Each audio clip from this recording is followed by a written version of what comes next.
এই যে এত বদনাম, এত সমালোচনা, এত হিংসা, এত কিছু, দুদিন পর যখন আপনার দেহ থেকে আত্মাটা চলে যাবে, কোথায় যাবে এগুলো? আসসালামু আলাইকুম everyone, welcome to my another video. আশা করি সবাই ভালো আছেন। আলহামদুলিল্লাহ, আমিও অনেক ভালো আছি আল্লাহ পাকের অশেষ রহমতে। ঘুম থেকে ওঠার পর যদি নিজের হাতে তৈরি করা গাছ থেকে এরকম টাটকা সবজি পাড়া হয়, এটার মজাটা কিন্তু অন্যরকম একটা ভালো লাগা। যদিও এই সম্পূর্ণ সবজি বাগানগুলো বা সবজি করাগুলো আমার শাশুড়ি আম্মু আর আমার শ্বশুর আব্বু মিলেই করে, আমি তো শুধু তাকিয়ে তাকিয়ে দেখি। আমার শাশুড়ি আম্মু সর্বোচ্চ চেষ্টা করে এরকম কোনা কাঞ্চিতে যে কোনো সবজি গাছ লাগিয়ে রাখার জন্য, যেন টাটকা সবজিগুলো আমরা খেতে পারি। আলহামদুলিল্লাহ, মোটামুটি অনেক কিছু আমাদের নিজের হাতে করা সবজিগুলো খেতে পারি। বাজার থেকে সবজি কেনার থেকে এরকম টাটকা ফরমালিন মুক্ত সবজিগুলো কিন্তু আমাদের শরীরেও বেশ কাজে দেয়, আর খেতেও ভীষণ মজা লাগে। যেদিন পাড়া হয় ওই দিনই রান্না করলে তো আরো বেশি ভালো লাগে।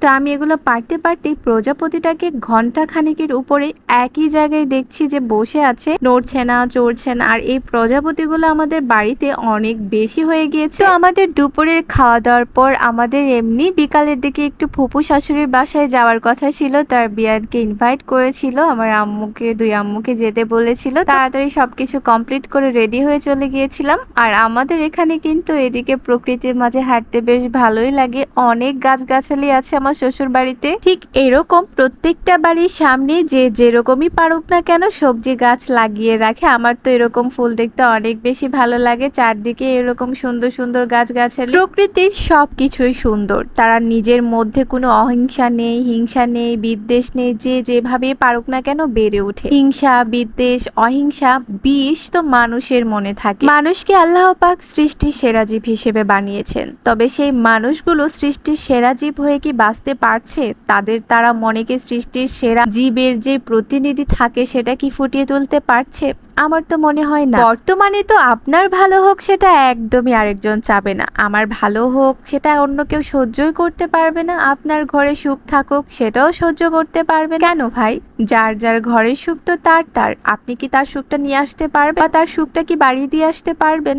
না। তাহলে কেন ভালো চাবেন না আরেকজনের? কেন ভালোটা হতে দিবেন না বা দেখতে পারবেন না? কার ঘরে কি হচ্ছে, কে কাকে কি দিচ্ছে, কে কিভাবে থাকছে, কে কি খাচ্ছে, এত মাথা ব্যথা কেন আপনাদের? আপনারা নিজেদেরকে নিয়ে ব্যস্ত থাকবেন, দেখবেন পরিবেশও সুন্দর থাকবে, নিজের ঘরটাও সুন্দর থাকবে, সবকিছু সুন্দর থাকবে। আর আপনি যদি নিজের ঘর রেখে বাহিরে এরকম করে বেড়ান, আপনার ঘরের শান্তিটাও কিন্তু বজায় থাকবে না। আর একটা কথা কি জানেন, একটা পুরুষ মানুষের থেকে একটা মহিলা মানুষের মনে হিংসা বেশি থাকে, এবং সমালোচনা, কুটনামিগিরিগুলো না একটা মহিলাদের মাথায় থাকে। জিলাপির প্যাচ যেটাকে বলে। আমার বরাবরই এই টাইপের মহিলাদের একদমই পছন্দ না, যারা কিনা একজনের কথা আরেকজনের কাছে বলে বেড়ায়, কুটনামি করে বেড়ায়। আমি মুখের উপরে বলতে পারবো, হ্যাঁ, আপনারা যারা আছেন তারা দয়া করে আমার কাছে আসবেন না অন্যের ব্যাপারে কিছু বলতে। আপনারা নিজেরাও জানেন না আপনারা অন্যের ব্যাপারে বদনাম করে নিজেদেরকে কতটা নিচে নামান বা অন্যদের চোখে নিজেকে প্রেজেন্ট করেন। নিজের মনটাকে সবসময় সচ্ছল রাখবেন কাচের মতো, দেখবেন আপনি নিজের কাছে